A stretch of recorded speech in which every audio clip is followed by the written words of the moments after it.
പ്രിയ സഹോദരങ്ങളെ, ഒരാഴ്ചയ്ക്ക് മുമ്പ് ഒരു സഹോദരി എനിക്ക് ഒരു വാട്സാപ്പ് മെസ്സേജ് അയച്ചു. ആ വാട്സാപ്പ് മെസ്സേജിൽ ഞാൻ കണ്ടത് ഒരു വചന ഭാഗമാണ്. ആ വചനഭാഗത്തിൻ്റെ അടിയിൽ ഒരു കുറിപ്പുമുണ്ടായിരുന്നു. അച്ഛാ, ഈ വചനഭാഗത്തിൻ്റെ അർത്ഥം ഒന്ന് പറഞ്ഞു തരാമോ? ആ വചനഭാഗം വിശുദ്ധ മത്തായിയുടെ സുവിശേഷം 12-ാം അധ്യായം 42 മുതൽ 45 വരെയുള്ള വാക്യങ്ങളാണ്. നിങ്ങൾക്ക് ഈ വചനഭാഗം അറിയാമായിരിക്കും. ഈ വചനഭാഗം ഈശോ പറയുന്ന ഒരു ഉപമയാണ്. ഈ ഉപമയിൽ നാം കാണുന്നത് ഒരു അശുദ്ധാത്മാവ് ഒരു വ്യക്തിയെ വിട്ട് പോകുന്നു. ഈ വ്യക്തിയെ വിട്ട് ഈ അശുദ്ധാത്മാവ് പോയിട്ട് കുറേ സ്ഥലങ്ങളിൽ ചുറ്റി സഞ്ചരിക്കുകയാണ്. ഇതിന് വേറെ ഏതെങ്കിലും വ്യക്തികളിലോ സ്ഥലങ്ങളിലോ പ്രവേശിക്കുവാൻ സാധിക്കുമോ എന്ന് കരുതി ഇങ്ങനെ ചുറ്റി സഞ്ചരിക്കുകയാണ്. ഇങ്ങനെ കുറച്ച് നാൾ ചുറ്റി സഞ്ചരിച്ചു, ഒരിടത്തും ഇതിന് ഇടം കിട്ടുന്നില്ല. അവസാനം ആ ശുദ്ധാത്മാവ് തന്നോട് തന്നെ പറയുന്നു, ഞാൻ ഇറങ്ങി വന്ന ആ വ്യക്തിയിലേക്ക്, അല്ലെങ്കിൽ ആ ഭവനത്തിലേക്ക്, അല്ലെങ്കിൽ ആ സ്ഥലത്തിലേക്ക് ഞാൻ തിരിച്ചു പോയി അവിടുത്തെ ഇപ്പോഴത്തെ അവസ്ഥ എന്താണെന്ന് നോക്കട്ടെ. അപ്പോൾ ഈ അശുദ്ധാത്മാവ് തിരിച്ചു വരുമ്പോൾ ഈ വ്യക്തി, അല്ലെങ്കിൽ ആ ഭവനം, അല്ലെങ്കിൽ ആ സ്ഥലം അടിച്ചുവാരി സജ്ജമാക്കി ഇരിക്കുന്നതായിട്ടാണ് ഈ അശുദ്ധാത്മാവ് കാണുന്നത്. ഉടനെ ഈ അശുദ്ധാത്മാവ് പുറപ്പെട്ട് തന്നേക്കാൾ ദുഷ്ടരായ 7 അശുദ്ധാത്മാക്കളെ കൂടെ കൂട്ടിക്കൊണ്ട് വന്ന് ആ വ്യക്തിയിലേക്ക്, അല്ലെങ്കിൽ ആ ഭവനത്തിലേക്ക്, ആ സ്ഥലത്തിലേക്ക് പ്രവേശിക്കുകയാണ്. ഈശോ ഉപമയുടെ അവസാനം പറയുകയാണ്, ആ ഭവനത്തിൻ്റെ അവസ്ഥ ആദ്യത്തിനേക്കാൾ ശോചനീയമായിരുന്നു, പ്രയാസമായി, കഷ്ടതയായി പിന്നീട് മാറുന്നു. വീണ്ടും കർത്താവ് പറയുന്നു, ഈ ദുഷിച്ച തലമുറയ്ക്കും ഇങ്ങനെ തന്നെ സംഭവിക്കും. ഇനി നമുക്ക് കാര്യത്തിലേക്ക് കടക്കാം. യേശു പറഞ്ഞ ഈ ഉപമയുടെ അർത്ഥം എന്താണ്? ഞാൻ അല്പനേരം പ്രാർത്ഥിച്ചതിന് ശേഷം ഈ വചന ഭാഗത്തെക്കുറിച്ചുള്ള വിശുദ്ധ ഗ്രന്ഥ വ്യാഖ്യാനം പഠിക്കുവാൻ തുടങ്ങി. ഇതിലെ 2 വ്യാഖ്യാനങ്ങൾ എന്നെ ഒത്തിരി സ്വാധീനിച്ചു. എന്നെ സ്വാധീനിച്ച കാര്യങ്ങൾ നിങ്ങളുമായിട്ട് ഞാൻ പങ്കുവയ്ക്കുകയാണ്. ഈശോ പറഞ്ഞ ഈ ഉപമയുടെ അർത്ഥം, പൊരുൾ എന്താണ്?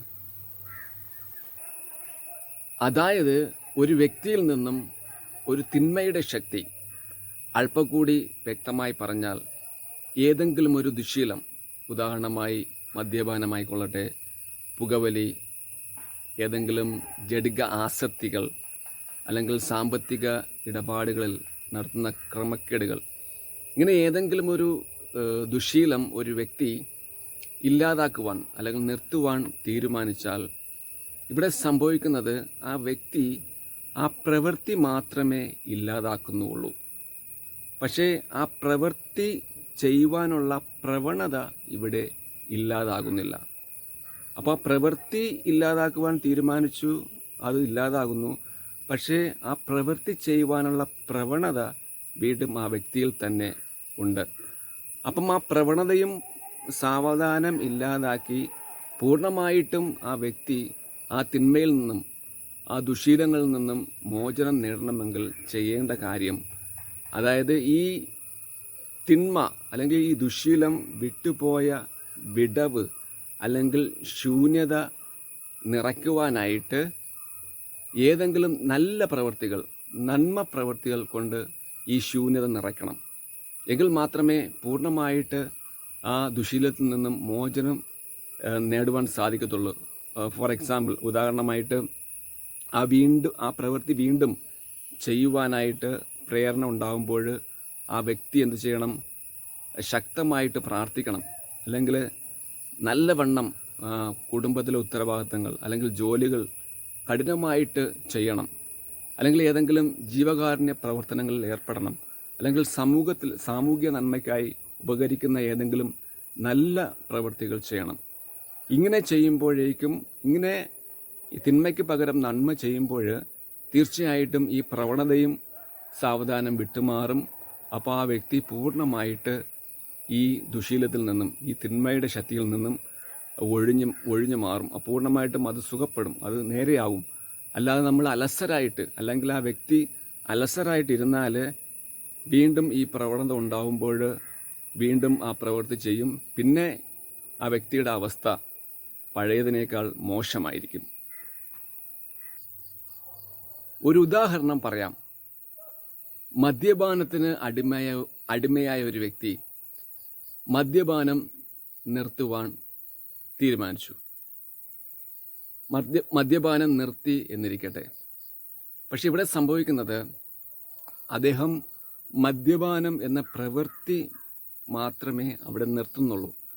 പക്ഷെ മദ്യപിക്കാനുള്ള ആ പ്രവണത ആ വ്യക്തിയിലുണ്ട്.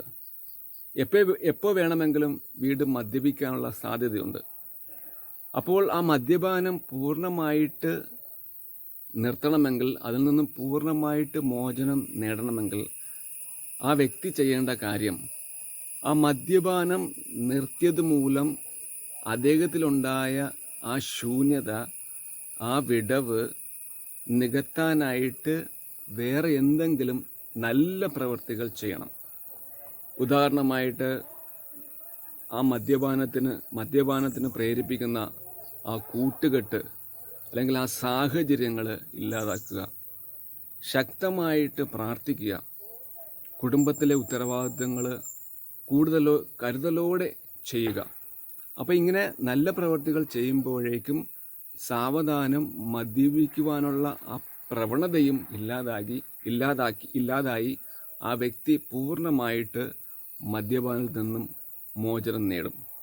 അല്ലാതെ ഒരു തീരുമാനമെടുത്തിട്ട് അലസമായിട്ടിരുന്നാൽ വീണ്ടും ആ വ്യക്തി മദ്യപാനം തുടരും. പിന്നീടുള്ള അവസ്ഥ പഴയതിനേക്കാൾ ഭയാനകമായിരിക്കും, ശോചനീയമായിരിക്കും. ചില വ്യക്തികൾ ധ്യാനത്തിലൊക്കെ പോയിട്ട് നല്ല തീരുമാനം എടുത്ത് വരും, ഇനി ഞാൻ ആ ദുശീലത്തിൽ അടിമപ്പെടത്തില്ല, ആ തിന്മയിൽ വീഴത്തില്ല. പക്ഷേ 1-2 ദിവസം അവരങ്ങനെ ശക്തമായി പിടിച്ചു നിൽക്കും, വീണ്ടും അലസമായിരിക്കും, പിന്നെ വീണ്ടും ആ പഴയ ദുശീലത്തിലേക്ക് വീഴുന്നു, തിന്മ ചെയ്യുന്നു. അങ്ങനെ ആ വ്യക്തിയുടെ അവസ്ഥ പഴയതിനേക്കാൾ മോശമാകുകയാണ്. അപ്പോൾ നമ്മളിവിടെ ചെയ്യേണ്ട കാര്യം, ഈശോ പറയുന്നത്, നമുക്ക് ഒരു ദുശീലത്തിൽ നിന്നും, ഒരു തിന്മയിൽ നിന്നും പൂർണ്ണ മോചനം ആവശ്യമെങ്കിൽ നമ്മൾ ചെയ്യേണ്ടതെന്ന് പറഞ്ഞാൽ, നന്മ പ്രവൃത്തികൾ ചെയ്ത് ആ തിന്മ ചെയ്യാനുള്ള പ്രേരണ പൂർണ്ണമായിട്ട് വേരോടെ എടുത്ത് മാറ്റി നന്മ പ്രവൃത്തികൾ ചെയ്ത് ഒരു തിന്മയിൽ നിന്നും അല്ലെങ്കിൽ ഒരു ദുശീലത്തിൽ നിന്നും മോചനം നേടുക എന്നുള്ളതാണ്. അതിനായിട്ട് നമുക്ക് ശ്രമിക്കാം. നമ്മുടെ ഓരോരുത്തരുടെയും എന്തെങ്കിലും കുറവുകൾ നമ്മൾക്കുണ്ടെങ്കിൽ നമ്മൾ ചെയ്യേണ്ട കാര്യം ഇതാണ്.